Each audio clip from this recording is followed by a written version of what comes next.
누굽니까? 고정으로 몰아가게 지시한 사람. 수사를 잘못한 것에 대한 책임으로 혼자 경찰옷을 벗게 된 희도에게 그 일에 대해 물어보는 상철. 그는 그날을 회상하는데 물론 구탁의 손에 노란한 것은 맞지만 정우를 범인으로 몬 것엔 희도의 책임도 있었다. 증거로 이용하기 위해 신지도 않은 정우의 신발에 피해자의 피를 묻혀 정우의 집에 가져다 놓은 것이 바로 김희도였던 것. 그가 정우를 범인으로 몰고 범인이라 굳게 믿은 건 가담했기 때문이었다. 그래서 자긴 성실한 실험주였던 것 같다며 그 이상 형구탁에 대해선 입을 다물었다. 병무가 구치소로 옮겨지자 흥수는 10년간 억울하게 옥살이 한 정우에게 탐원서를 부탁한다. 지 새끼 소중한 거 알면 남의 새끼도 소중한 걸 알아야지. 지 새끼 허물 덮고자 한 가정을 파탄내놓고 끝까지 뻔뻔하기 그지없었다.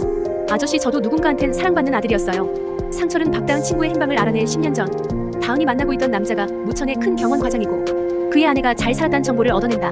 그 때문에 남편 박형식의 살인을 덮기 위해 예영실은 더 고군분투하게 됐다. 최나겸은 사건을 파헤치는 것을 도우려 정우이 옆에 붙어있던 하설을 질투하기 시작하고 안 그래도 심한 집착은 더 안 좋은 쪽으로 흘러갔다.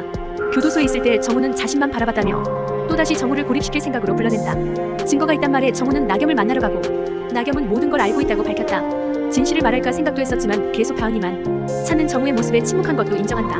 우리 정우가 서방돼서 나오자마자 돌변했어. 내가 날 배신했어. 그리고 옥살이를 하는 동안 자신만 바라보다 출소 후 배신한 거란 미친 소리를 하는 나겸. 그런 상황에도 정우의 목적은 나겸에게 있다는 살인 현장이 담긴 증거 영상이었고 나겸은 같이 서울 가준다고 약속하면 주겠다 한다. 하지만 정우는 자신이 끝까지 갈 거라며 나겸과 함께 떠나는 것은 거부했다. 그러자 나겸은 술을 마시면 주겠다 하고 정우는 영상을 받기 위해 건네는 수면제가 든 술을 마셨다가 그대로 정신을 잃었다.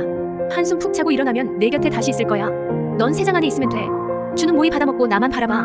사랑해. 나겸은 하설을 죽인 뒤 정우에게 누명을 씌워 옥에 가두고 지난 10년 동안 그랬던 것처럼 자신이 옥바라지를 할 생각이었다. 그때 정우는 자신만 바라봐줬다며 그래서 하설을 불러내 주기로 했지만 정우와 연락이 닿지 않아 위치 추적을 해온 상철로 인해 그녀의 계획은 미수에 그쳤다. 나겸이 현장에서 체포된 뒤 박형식이 박다은을 죽이는 증거 영상이 발견되었고 상철은 확실한 증거를 구탁에게 보고한다. 빼박 증거에 구탁은 수사를 지시했지만 영실이 제안했던 승진가도가 눈에 밟혔다. 불도저처럼 수사에 나선 상철의 이상한 낌새를 느낀 건지 도망칠 궁리를 하고 있던 박형식. 하지만 영실의 소낙이 아니자 어떻게든 자신이 교도소에 가지 않게 해결하라며 그렇지 않으면 똥물을 튀길 거라 협박하는데 영실은 그동안의 바람도 눈 감아주고 웬만하면 다 해결해줬었지만 자신의 앞길까지 막을 상황이 되자 결국 박형식을 버린다. 유서를 써서 영실은 몰랐다는 글을 남겼고 그에게 약을 먹여 번개탄을 피웠다. 정우가 그를 발견했을 땐 이미 늦은 상황. 이 영상이 즐거우셨다면 구독과 좋아요로 다음 소식을 놓치지 마세요.